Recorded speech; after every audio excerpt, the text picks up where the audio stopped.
insane. Blackface Hitler's proposed hate speech law for Canada could be applied retroactively. Oh, so Canada is going to operate like YouTube now, basically. Yeah, they're going to change the rules and then go back in time and punish you for things you did before the rule existed. Yeah, this is great. This is just going to make it so people stop talking to each other. Yeah, no one's going to be social on social media anymore.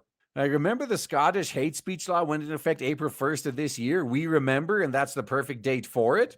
Scottish police were immediately overwhelmed the first week with anonymous complaints of so-called hate speech, many of them filed against First Minister Humza Yousaf, who presumably in protest of how Orwellian the law is. Yeah, we need to see this shit be applied evenly, man. Now, things are going so swimmingly in Scotland, trying to punish speech that Yousaf resigned before the month was out, but the law is still in effect for now.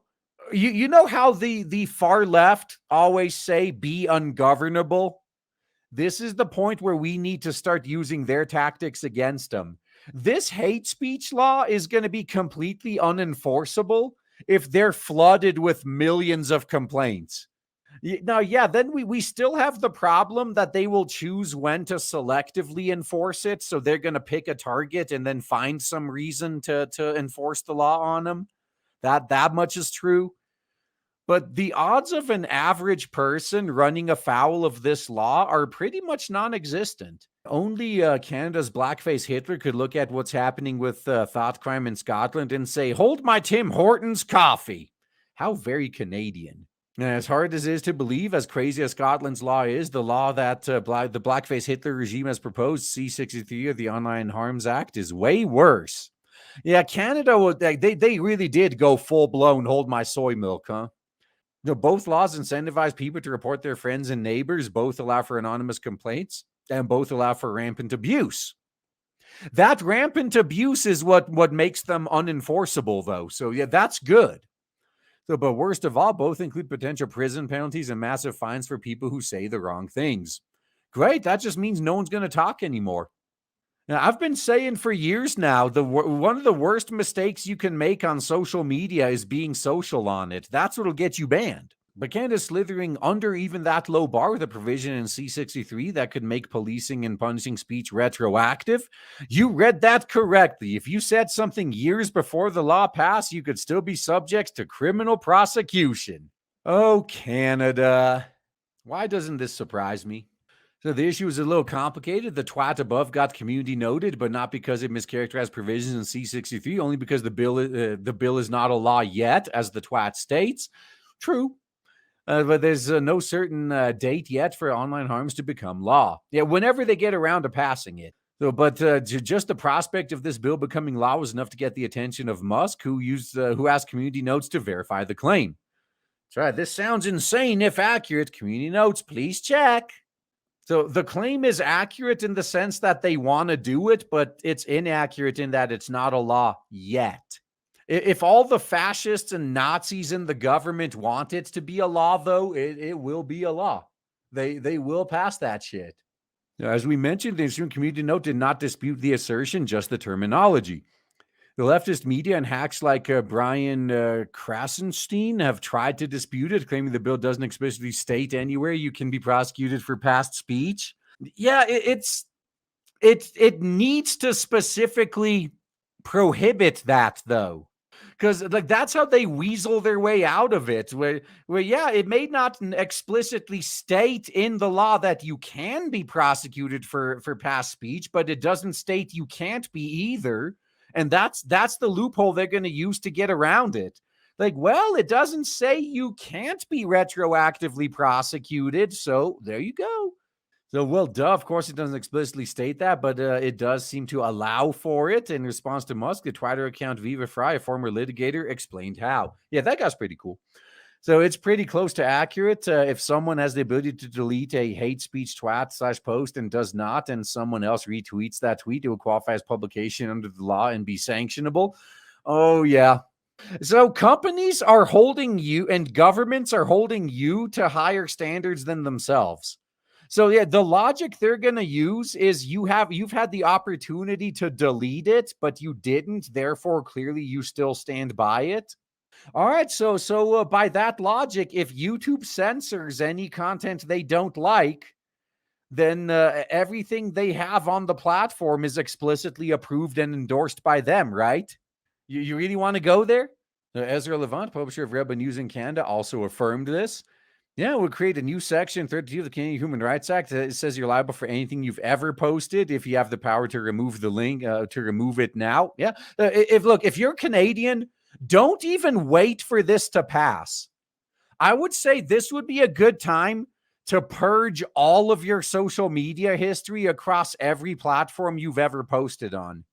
You should be doing that anyway, because like one of the number one tactics for fake news journalists to attack people now is digging years into their past. Don't let them do that. So before you get on someone's radar, before they start archiving everything you've ever said, so you can't ever distance yourself from it, before any of that happens to you, delete all your shit now. Don't wait until it becomes a problem.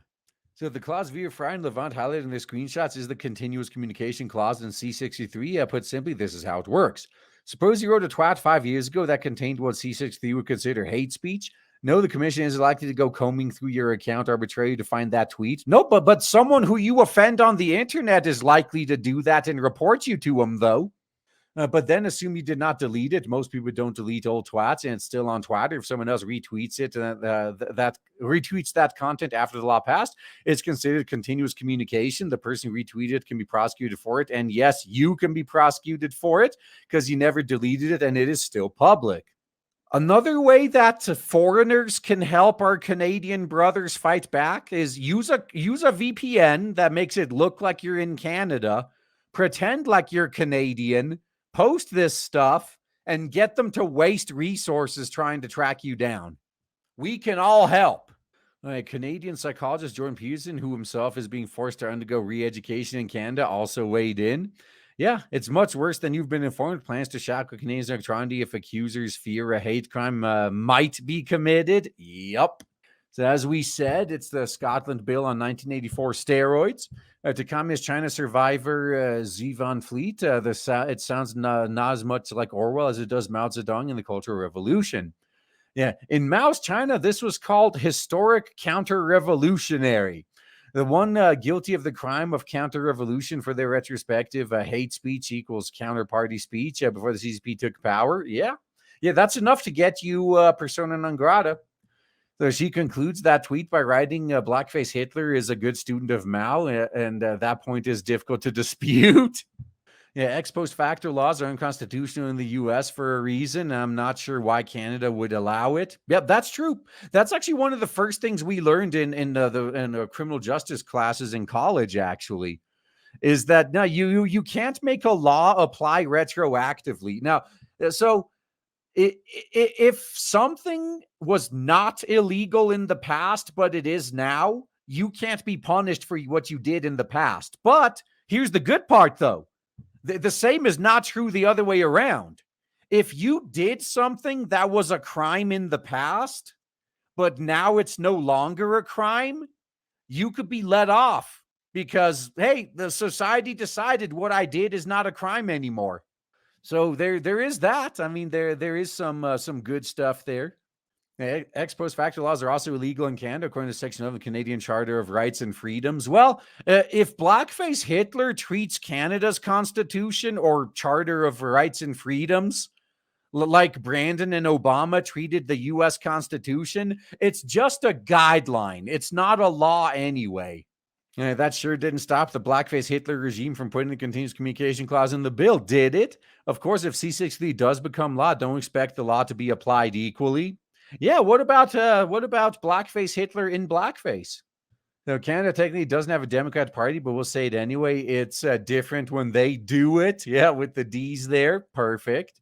Oh, and we forgot the gem in the Online Harms Act. Yes, not only does it permit the government to prosecute you retroactively for speech, but it also allows the government to punish you if they think you might commit a hate speech or hate crimes in the future. Oh, now we're in pre-crime territory too. Oh, you don't just swallow our propaganda. So, yeah, we have reason to suspect you might commit hate crimes in the future. So we'll just punish you now. And then we'll punish you again when you commit them in the future, too. Welcome to Minority Report for real. And there's more bad news. Yeah, pretty accurate. What's really insane is that the promoter of this new legislation hasn't been laughed out of office. Here's another WAD section: warrantless searches of businesses to verify compliance with the act. Oh, man. Yeah, the power to enter, section 91.1.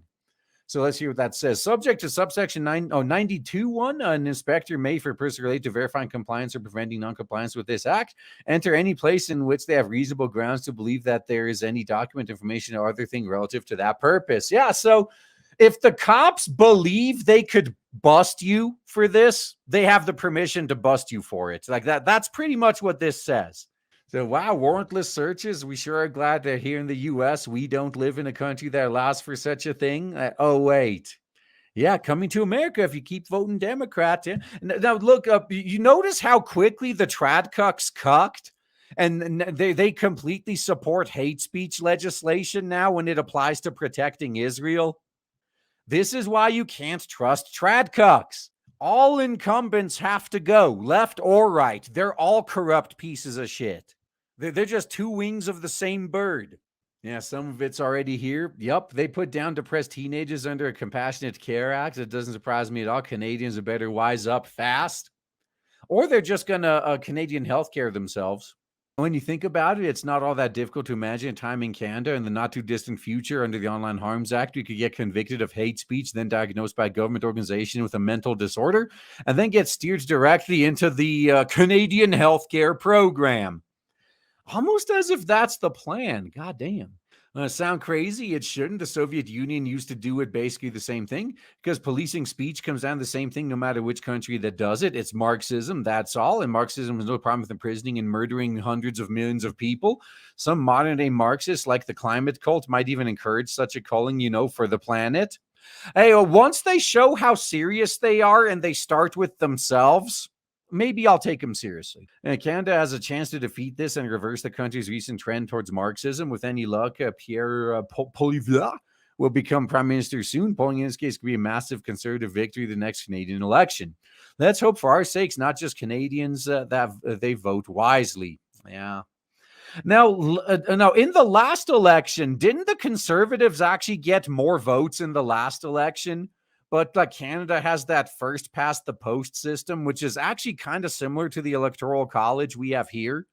So it's still possible, even if you win the popular vote, that you'll lose the election. And I think that's what happened to Canada, too. Now, unless I misremember, Blackface Hitler's party actually got less votes than the Conservatives did. But because of their Electoral College-like system, he still got in. So you're going to have to get more votes in the right places.